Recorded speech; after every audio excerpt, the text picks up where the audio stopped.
Salam alaikum. Bon, je suis très fier et très honoré d'être au milieu d'éminents et honorables personnalités du football marocain. Fier d'être face à d'éminents journalistes et des cadres techniques et des managers de clubs.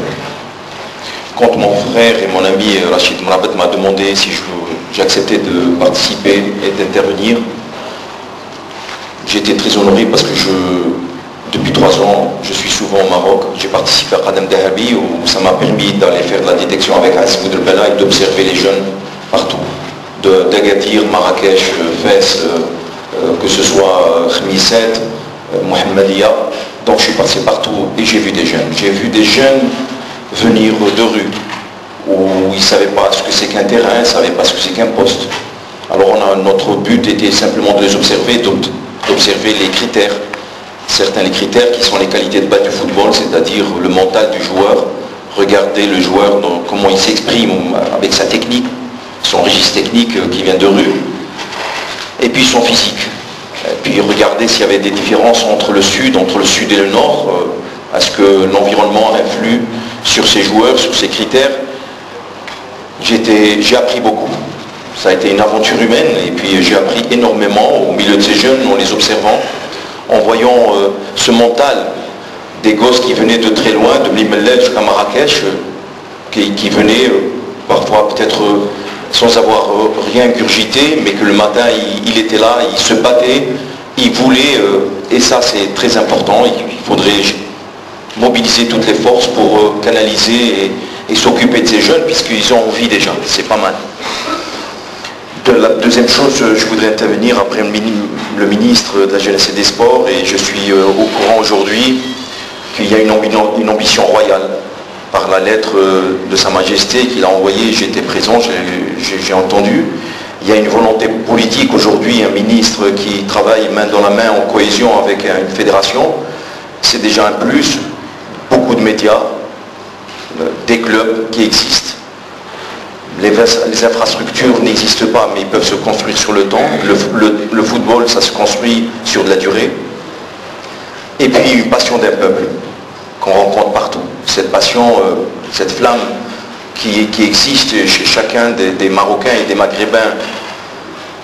Je pense que le Nord, parfois, regarde à la télévision, et ils regardent par exemple les tifos, ceux qui font dans un derby comme celui du Raja et du WAC, ils sont impressionnés quand ils voient des matchs que l'Algérie, le 1-2-3, vive l'Algérie, et toute cette passion d'un peuple, ils sont impressionnés.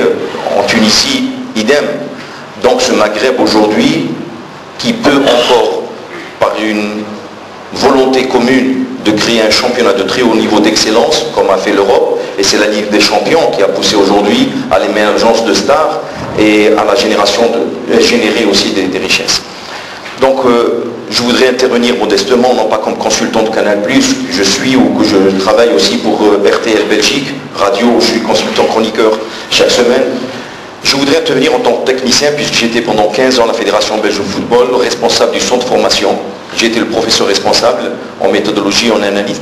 Donc je peux vous dire aujourd'hui, c'est en tant que technicien. Le football mondial connaît, nous sommes à l'aube d'une mutation aujourd'hui de la vision et de l'approche du football. La formation seule n'est pas suffisante.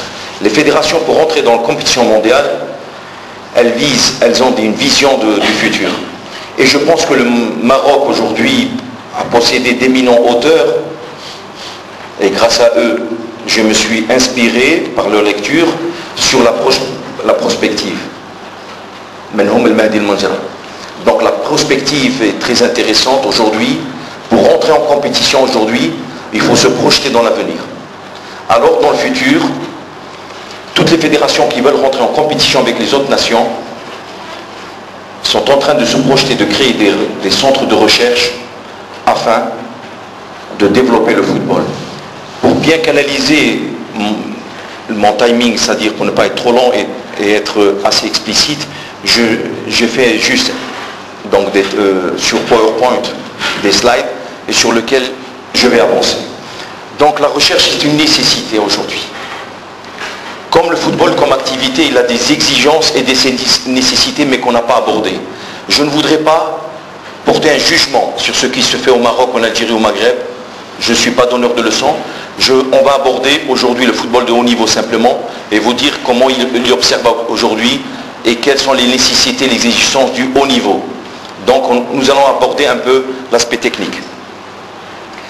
La recherche, donc le directeur technique national français qui est Gérard Houllier, qui est un éminent entraîneur, connu, il a travaillé à la direction technique en France 10 ans, il est parti en Angleterre travailler il dit, imiter les autres entraîne un retard d'un train. C'est-à-dire si on s'inspire aujourd'hui on dit qu'on va travailler aujourd'hui sur les critères de ce qu'on voit aujourd'hui, c'est trop tard, le produit il est déjà là. Donc ce produit qui a été réfléchi par l'entreprise en input, il est déjà en output, il est sur le marché. Si on s'intéresse à lui, sur ces critères, est-ce qu'il sera celui de dans 10 ans, quand nos jeunes, ils ont 10 ans aujourd'hui, ils auront 20 ans demain? Et c'est là, est-ce qu'ils auront le même critère? Est-ce que le produit, on pourra le positionner? Est-ce qu'il sera accepté par le marché? Parce qu'il possédera ces critères. Pour ça, vous voyez que la recherche et la vulgarisation, c'est-à-dire ce n'est pas simplement dans la tête de certains éminents experts que ce qui a été analysé, déterminé, doit rester dans la tête de ces gens-là. Non, il faut le vulgariser. Il faut que l'ensemble du territoire national puisse avoir cette possibilité.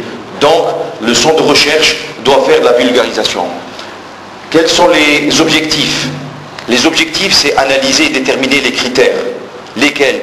C'est du jeu. On doit partir du jeu. Et c'est le jeu qui nous dit les critères du joueur, qui nous détermine les critères du joueur. C'est le jeu lui-même. Si le jeu football aujourd'hui qu'on analyse, qui est lu et analysé, si on s'intéresse à lui, on va voir aujourd'hui qu'il y a une crise d'espace, une crise de temps. Le temps requis au joueur pour contrôler son ballon, pour maîtriser son ballon, il est de plus en plus court. Donc le joueur est en insécurité, est en crise. Si nous n'entraînons pas aujourd'hui la technique dans une situation de crise de temps et d'espace, le joueur ne sera pas insécurisé. Ce sera un joueur qui ne construira pas le jeu, mais il va se débarrasser du ballon plus par peur. Donc il faudrait, deuxième chose, le joueur du demain, nous devons aussi penser à ces critères, et trois, à l'entraîneur.